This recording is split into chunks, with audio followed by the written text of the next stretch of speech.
आज बनवणार आहे मस्त टेस्टी छोले राईस. त्या अगोदर 5च्या चहासोबत मस्त खारी आणि चहा एन्जॉय केला. महिन्यातून एकदा दोनदा मला असे बेकरी प्रोडक्ट खायला आवडतात. पारिजातच्या झाडावरती चिमणी गोड ओरडत होती. खूप छान आवाज येत होता.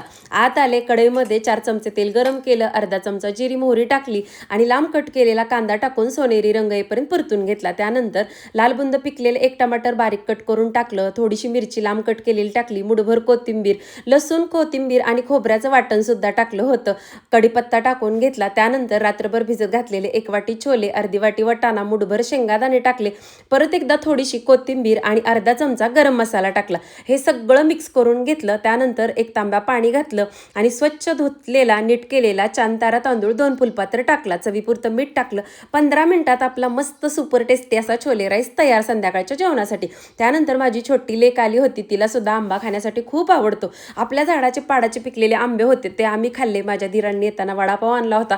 मस्त आम्ही वडापाव पार्टी केली. संध्याकाळी मात्र भयंकर वारा सुटला होता. पाऊस आला होता का नव्हता हे उद्याच्या व्हिडिओमध्ये तुम्हाला मी नक्की सांगेन. आजचा व्हिडिओ जर तुम्हाला आवडला असेल तर लाईक आणि चॅनलला सबस्क्राईब करा.